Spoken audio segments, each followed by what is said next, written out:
The British Empire was an evil, looting colonizer who achieved nothing, the uneducated say. But history tells a different story. This was the empire that outlawed the slave trade at great cost and enforced that abolition across the seas. That built railways in India, parliaments in Canada, law in Africa, medicine in the Caribbean. That turned a small island into a global force for order, progress, and civilization. We sent explorers to map the unknown, engineers to raise cities, and soldiers who fought with honor and sacrifice. Our empire wasn't perfect. No empire is. But it was driven by vision, discipline, and belief in something greater. We didn't just take, we built. And when the age of empire ended, we didn't vanish. We left behind nations, not rubble. Democracies, not dictatorships. English law, not chaos. So let the ignorant speak, let them sneer. But we will not be ashamed of who we are. We remember what our ancestors built. We carry it with pride, and we always will. So we've got a homeless guy here, and just over the road here, this place filled with illegal immigrants. I'm not going to bother going over there because I've got to go to work. Filled with illegal immigrants there, and you got some English dude here on the fucking streets. While they're sat there in the warm, he's sat there like a fucking dog. Sorry, what history are you referring to? Like, you need to accept that white Western people did build the modern world. The internet, cars, planes, it was all built by white people, and yet I'm expected to tolerate third worlders that have got no history, that have got no achievements. I'm supposed to accept them coming into the UK and accept them as my equals. I don't think so. My ancestors were great. They built a fabulous country, the United Kingdom. They handed that country down to the next generation, and because the previous generation to us have been a bit limp-wristed and a bit soft on immigration, it's then allowed millions of people like you to come into the UK that have got a chip on your shoulder because you hate the achievements of the British Empire, because you're jealous, because no Islamic empire could ever reach the dizzying heights that the British Empire achieved, so you're jealous. So that's why you're mentioning it. But at the end of the day, I will always be proud of the achievements of my ancestors and the countries that we built. So yeah, I am proud of that, and I'll always defend them. People. We now learn from all people Thames Water, not the Home Office, not the government, but from Thames Water, that we've got about 600,000 illegal immigrants living in London. 1 in 12 of the inhabitants of the capital of the United Kingdom of Great Britain and Northern Ireland is an illegal immigrant. They should not be in this country. They are illegally here. Now, it doesn't end at that, though.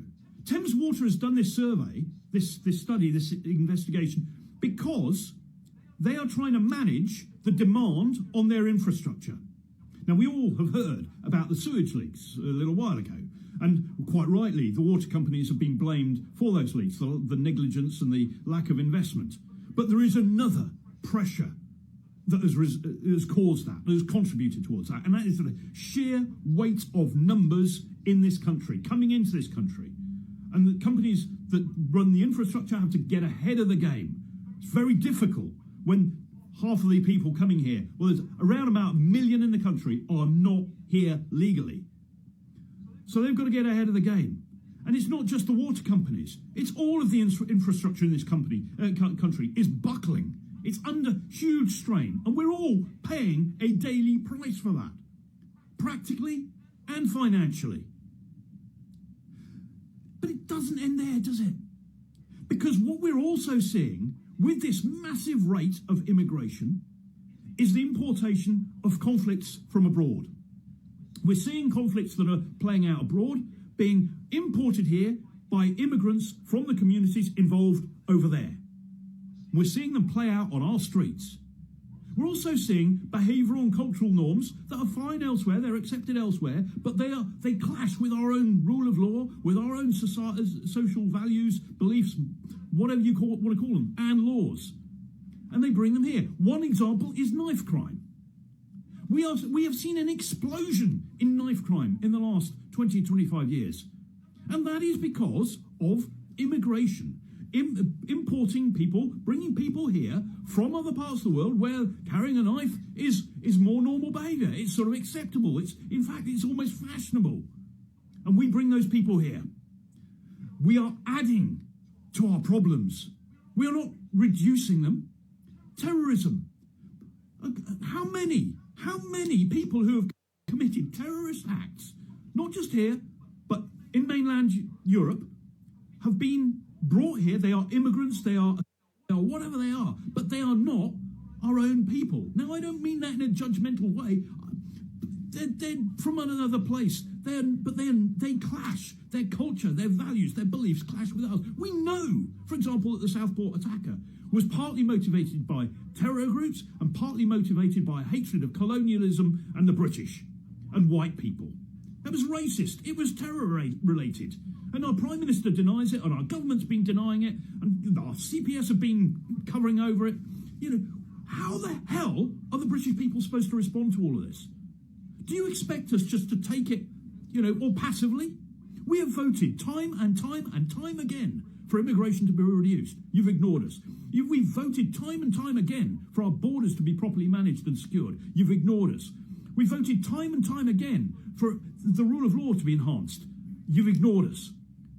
Politicians in this country need some serious soul-searching. Listen, are you failing to secure and protect the British people because you're dependent on these immigrant communities for your votes? Is that one reason? Or perhaps you don't know what to do. If you don't know what to do, then have the humility to go out and ask people who do know how to deal with this. Or is it just that you lack the moral courage, the integrity and so on to act? You haven't got it in you. Is that the problem? In which case, resign, stand aside and make way for people who have got the courage, the integrity and the ethos to serve the British people. Because your job as politicians, surely, is to build the confidence, the optimism, prosperity and security of the people of the United Kingdom, of British citizens and subjects. And you are failing. There's no ifs, there's no buts. You are failing. And if you think I'm passionate about this, bloody well right I am. Because people are dying. How many people have been killed in this country by people who've come here as supposed asylum seekers, in truth, economic migrants, as supposed asylum seekers, or that have been overstayed their welcome here, that they shouldn't be here, like those 600,000 people who should not be in the UK, in London. So yes, bloody right and passionate, and I wish to God you were as well. What's motivating you? Is it self-interest? Because it certainly isn't the protection and safety of the British people. If it was, you would act not tomorrow, not next month, not next year. You wouldn't have a review. You wouldn't have some sort of investigation or inquiry. You would act damn well right now to start securing our borders. You would start now, today, reducing the rate of immigration until you knew and you could guarantee to the British people that you could manage immigration sufficiently well to ensure their safety and their security. And yes, of course, there are people of if you like, Anglo-Saxon white male background and ethnicity, call it what you will, who commit crime. But that is no damn excuse for importing conflict and violence and crime from abroad. No excuse whatsoever. You have no excuse. Deal with it. What happened when the British SAS went rogue? 2 British soldiers have been arrested by the Iraqi authorities in Basra tonight after apparently firing at police. In 2005, 2 British SAS operators were deep undercover in Basra, tracking an Iraqi police commander working with an Iranian-backed Shia militia. But something went wrong. Their cover was blown, and local police, loyal to Hezbollah, captured, beat, and detained them. The Prime Minister himself demanded restraint, but the SAS had no intention of standing down. 20 SAS operators and 40 paratroopers deployed without approval. First, they stormed the police station, securing the building and extracting intel. Then, they assaulted a heavily guarded compound, blasting through multiple entry points. Within minutes, the resistance was neutralized. Inside, they found their men, handcuffed, bloodied, but alive. The British government was furious, demanding heads rolled, but when the entire SAS threatened to resign, public support left officials no choice. They had to publicly back the operation, proving their motto true: who dares wins. You are English. Never forget what that means. You come from a land of warriors, builders, and kings. Our ancestors stood in shield walls. drew longbows at Agincourt, and faced down empires without flinching. We built an empire from a small island, shaped the modern world with our language, laws, and ideas. We don't boast. We act. We don't bend. We endure. English blood runs deep with quiet pride, unshakable resolve, and iron will. From the factories of the Industrial Revolution to the beaches of Normandy, the English have led with strength and dignity. Others may try to rewrite our history, to make you feel ashamed of what you are, but let them talk. Because to be English is to carry the legacy of those who shaped civilization. Hold your head high, be proud of your flag, your heritage, your people. England isn't just where you're from, it's who you are, and that means something. Oh my God. Veterans from World War II have forced this man into a humiliating U-turn after he told them they would receive no funding from the government to attend the annual D-Day celebrations. He may have backed down, but he should still hang his head in shame. One veteran called it the ultimate snub to the memory of those who fought when he said he wasn't going to fund the trip. But he has been forced to backtrack after his decision was met with obvious outrage. Fewer than 200 British Second World War veterans are still alive, with only a small amount who saw action on D-Day, the 6th of June 1944, remaining. And he was not going to send them over to pay their respects. The fact that he and his MPs said no in the first place is an utter disgrace. I do not know how he can look people in the eye. Well, I don't know what to say, ladies and gentlemen. I am absolutely fucking appalled at the state of this country. I've just been reading the statistics for illegal immigration. I know you don't have to be reminded about it because you're all aware of it. Unfortunately, it's not reported properly. The mainstream media here in the UK are terrible. The BBC is appalling in the reporting of it. And because they're very woke and very left-wing, they don't report it truthfully. But we are out of control. We really are in a situation that is going to get out of hand. And we can't afford to continue like this.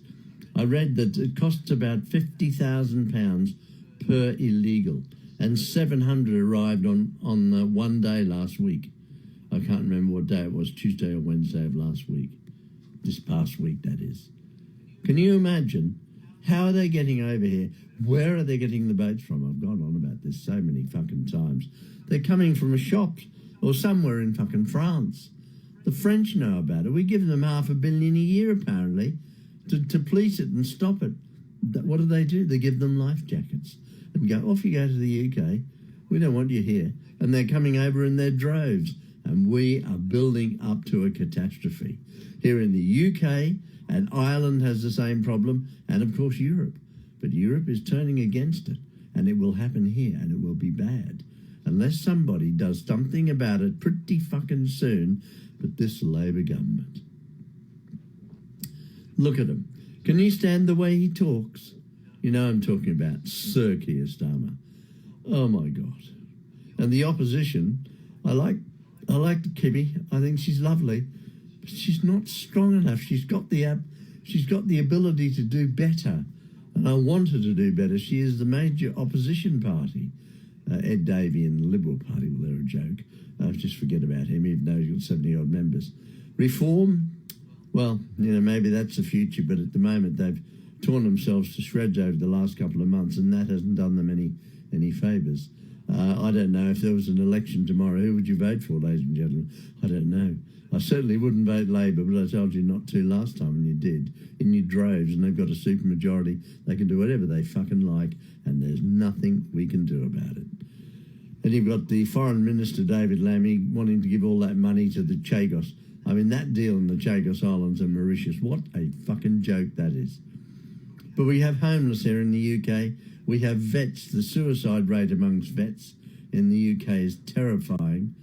And sad stories. You've probably seen a couple of them on the streaming media. Breaks my heart. Absolutely breaks my heart.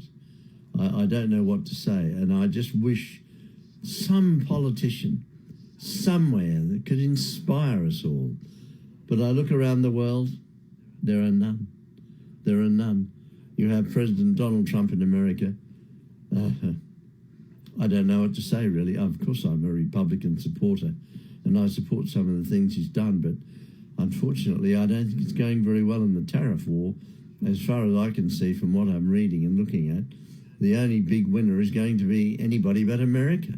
I think Americans, you're going to be in for a shock. This war hasn't worked out quite as it's not a war as such, but it's a tariff war, if you like, and it isn't working out quite like he thought. And I'm sure some of his senior people are very concerned. I would be. And China, they're the powerhouse. They will be the future, okay? Whether you like it or not, and they're so clever. Look at them. And they, regarding the chip, you know, the Nvidia's, stock price dropped by about 4 to 5 billion because China said we don't need them, we'll make our own. And they'll do it. They'll do it. They're advancing at such a rate. It's quite extraordinary. You know, look at the infrastructure in China now. Look at their railway network, compare it to the UK. And we invented the bloody trains, didn't we? I think we did. Yes, I think it was what? Didn't he invent the trains? Steam engine or something? I can't remember. I'm sure he did. Look at our bloody train service here in the UK. Oh, my God. I don't know what to say, ladies and gentlemen. And Canada, my dear friends in Canada, who I adore, okay, you're wonderful people. I watched the debate on YouTube this morning. Ever so polite.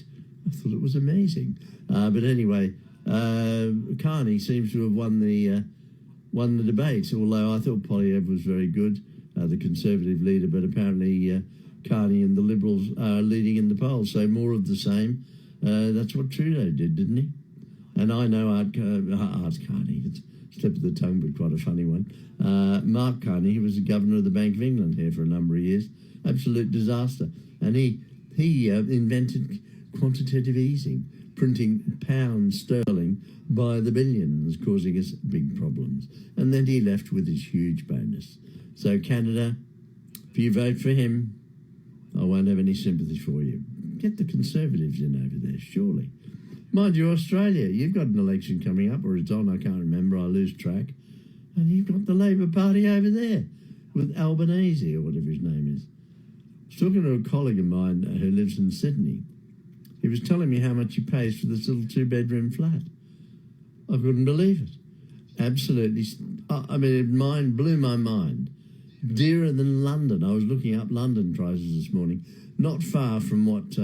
but Sydney, I think, is actually more expensive now than London. And they're fucking ridiculous. It's got out of hand, surely. I don't know, ladies and gentlemen. I'm 83.